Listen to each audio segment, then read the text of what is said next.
नमस्कार किसान भाइयों। क्या आप भी चाहते हैं कि आपकी बैगन की फसल में हर फल 200 से 300 ग्राम तक का हो और पौधे खूब सारा उत्पादन दे? तो आज हम आपको बताएंगे ग्राफ्टेड बैगन वीएनआर 212 की खेती के ऐसे सीक्रेट्स जिनमें सही बेसल डोज और समय समय पर सही स्प्रे शेड्यूल बहुत बड़ी भूमिका निभाते हैं। वीडियो को आखिर तक ज़रूर देखें ताकि आप भी बैगन की खेती से अच्छा मुनाफा कमा सके और इसी तरह का हार्वेस्ट आप ले सके जिसमें हर एक फल का साइज औसत 200 से 300 ग्राम का हो। अगर आप चाहते हैं कि आपकी ग्राफ्टेड बैगन वीएनआर 212 की फसल मजबूत और स्वस्थ हो तो सबसे ज़रूरी है शुरुआत से ही बेसल डोज सही तरीके से डालना। बेसल डोज यानी खेत की तैयारी और पौध रोपाई से समय दी गई खाद। यही पौधे की जड़ जमाने, तना मजबूत बनाने और शुरुआती ग्रोथ को सही दिशा देने का काम करती है। अगर बेसल डोज सही नहीं दी गई तो आगे चाहे आप कितना भी स्प्रे या लिक्विड फर्टिलाइजर दे, पौधा उतना अच्छा रिस्पॉन्स नहीं करेगा। बेसल डोज डालने से पौधे की जड़ें गहरी और मजबूत बनती है, तना मोटा और सख्त होता है। शुरुआत से ही पौधा रोग और कीटों के प्रति सहनशील बनता है। आगे चलकर बड़े साइज के फल लगभग 200 से 300 ग्राम का आसानी से बनते हैं। और आपको बेसल डोज ध्यान देना बहुत ज़रूरी है, खास करके तब जब आप मल्चिंग और ड्रिप का इस्तेमाल करते हैं, क्योंकि एक बार जब आप मल्चिंग सीट चढ़ा देंगे मिट्टी के ऊपर और पौधा का रोपाई हो जाएगा तो आप उसमें चाह कर भी किसी तरह का सॉलिड फर्टिलाइज़र का यूज नहीं कर पाएंगे। इसी कारण है कि आपको बेसल डोज खेत की तैयारी के समय बहुत ही अच्छे से डालना है। बेसल डोज में प्रति एकड़ के हिसाब से आपको गोबर का खाद या कंपोस्ट 8 से 10 टन डालना है। अच्छी तरह सूखी हुई होनी चाहिए और सड़ी हुई होनी चाहिए गोबर की खाद। इससे मिट्टी की बनावट सुधरती है और माइक्रोब्स एक्टिविटी बढ़ती है। इसके बाद आपको ज़मीन में ही नीम खली मिला देना है, लगभग 100 से 150 किलो। इससे मिट्टी को कीट व नेमाटोड से बचाता है। साथ में आपको एनपीके फर्टिलाइज़र का भी इस्तेमाल करना है, जिसमें डीएपी लगभग 40 से 50 किलो डालना है, एमओपी आपको 30 से 35 किलो डालना है और यूरिया जब आप बेड बना लेते हैं तो यूरिया या फिर गोबर का ही छिड़काव आपको 20 से 25 किलो यूरिया आप कर सकते हैं बेड के ऊपर में। इसके बाद आपको माइक्रो न्यूट्रिएंट्स देना बहुत ही ज़रूरी है। ये आप बाद में लिक्विड फर्टिलाइज़र के साथ भी दे सकते हैं, पर अगर बेसल डोज में देते हैं तो पौधा जल्दी और अच्छा रिजल्ट देगा। आपको माइक्रो न्यूट्रिएंट्स में जिंक सल्फेट 10 किलो, बोरोन 1 से 2 किलो, जिप्सम 50 किलो अगर सल्फर की कमी हो मिट्टी में तो, और आपको बाद में इसमें ह्यूमिक एसिड भी देना है ताकि इन सारे खादों का एब्जॉर्प्शन में वो मदद करेगा। इन बेसल डोज को कैसे डालना है ये भी बहुत महत्वपूर्ण रखता है। खेत की गहरी जुताई के बाद गोबर की खाद, नीम खली और बेसल उर्वरक को मिट्टी में अच्छी तरह मिला लें। इसके बाद आपको बेड बनाने से पहले ही सबको खेत में मिला देना है और आपको बेड बनाना है। और पौधा को रोपाई से पहले आपको ट्राइकोडर्मा से जड़ों को ट्रीट करना पड़ेगा। बेसल डोज डालने के बाद आपको बेड बनाने पर ध्यान देना होगा। हमने यहाँ करीब 1.5 फीट ऊंचाई और 4 फीट चौड़ाई का बेड तैयार किया है। इसका फ़ायदा यह होता है कि बारिश का पानी खेत में रुकता नहीं है, पानी खुद ब खुद नीचे बह जाता है और पौधे हमेशा सुरक्षित रहते हैं। अगर यह बेड ना बनाए जाते तो इतनी लगातार बारिश में खेत में पानी जमा हो जाता और जड़ें गलने लगती। इसके साथ ही हमने बेड पर ड्रिप सिंचाई लाइन बिछाई है। ड्रिप का सबसे बड़ा फायदा यह है कि पानी और खाद दोनों सीधे पौधे की जड़ों तक पहुंचते हैं। इससे पानी की बर्बादी भी नहीं होती और उर्वरक का असर भी कई गुना बढ़ जाता है। आप देख सकते हैं इस पूरी व्यवस्था की वजह से हमारे पौधे हमेशा हरे भरे बने रहते हैं। बारिश के मौसम में जहाँ बाकी फसलें पानी से खराब हो जाती है, वहीं यहाँ पौधे की जड़ें सुरक्षित रहती है और जब बारिश बंद हो जाती है तो ड्रिप से नमी का संतुलन बना रहता है।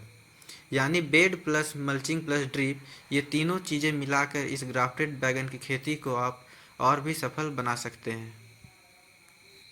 दोस्तों, खेती में एक बहुत बड़ी गलती किसान करते हैं। वो किसी का बनाया हुआ रेडीमेड स्प्रे शेड्यूल उठा लेते हैं और अपने खेत में वैसे ही दवा डाल देते हैं।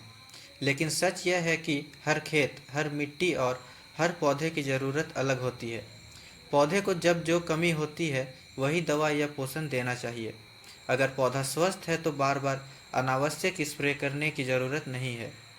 हाँ, एक चीज़ ज़रूर करनी चाहिए, प्रिवेंटिव स्प्रे सावधानी के तौर पर, मतलब कीट और बीमारी आने से पहले ही हल्के और सुरक्षित स्प्रे कर देना चाहिए। जैसे कि 10 से 12 दिन के अंतराल में नीम तेल का उपयोग करना है। प्रति लीटर आप 5 ml नीम का तेल यूज करें। इससे मिट्टी और पत्तों पर फंगल रोग रोकने में मदद होता है।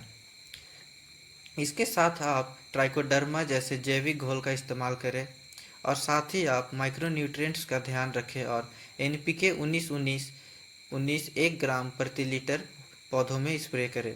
इससे पौधे मजबूत बने रहेंगे और रोगों का असर कम पड़ता है। इस तरह के प्रिवेंटिव स्प्रे से पौधे हमेशा हेल्दी रहते हैं और अचानक बीमारी आने का खतरा बहुत कम हो जाता है। लेकिन याद रखिए, स्प्रे शेड्यूल किताब से मत उठाइए या किसी का बना बनाया स्प्रे शेड्यूल मत यूज करें। हमेशा अपने पौधे को देखिए और उसी हिसाब से निर्णय लीजिए। यही है स्मार्ट और मॉडर्न खेती का तरीका। अब बात करते हैं बैगन में लगने वाले कुछ आम बीमारियां और उनके समाधान के बारे में। सबसे आम होता है तना छेदक। इसके इलाज के लिए आपको इसमें सिजेंटा का सिमोडिस यूज करना है। दूसरा सबसे आम बीमारी होता है कर्ल लीफ।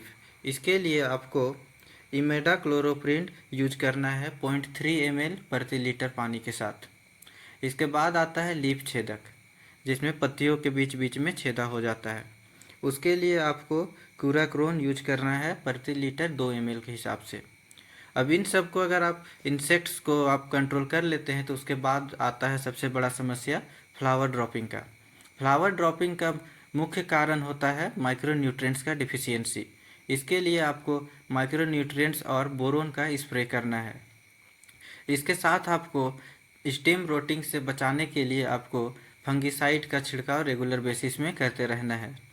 और फ्रूट का साइज बढ़ाने के लिए और फलों को बड़ा करने के लिए आपको इसमें महाफल का इस्तेमाल करना है। महाफल केमिकल से पौधे को पूरा माइक्रोन्यूट्रिएंट्स देकर बढ़वार और फल को सुधारता है। और सिमोडेसिस जो है वो फंगल रोगों में कारगर है। इसके बाद आपको माइक्रोन्यूट्रिएंट्स डिफिशियंसी के लिए जिंक, बोरोन और आयरन का इस्तेमाल करना है। और जैसे कि पहले बताया गया है उसी तरीके से आप प्रिवेंटिव स्प्रे शेड्यूल फॉलो करते रहिए ताकि इस तरह के बीमारियों का इलाज करने का नौबत ही ना आए आपके खेतों में। सभी चीज़ें बहुत ही अच्छे से करने के बाद भी एक बहुत बड़े समस्या होता है कि बारिश के बाद अचानक तेज़ धूप हो जाना या तेज़ धूप के बाद बारिश हो जाना। इससे पौधों पर स्ट्रेस, बीमारी और फूल फल झड़ने जैसी समस्याएं आती है। तो अगर बारिश के बाद अगले दिन तेज़ गर्मी पड़े तो आपको फंगिसाइड का हल्का छिड़काव करना है। और अगर आपको किसी तरह का लक्षण दिखे माइक्रोन्यूट्रिएंट्स डिफिशियंसी का तो आप पौधों को स्ट्रेस फ्री करने के लिए अमीनो एसिड और माइक्रोन्यूट्रिएंट्स का स्प्रे करें। और अगर तेज़ गर्मी के बाद बारिश हो जाए तो पत्तियां झुलसने लगती है।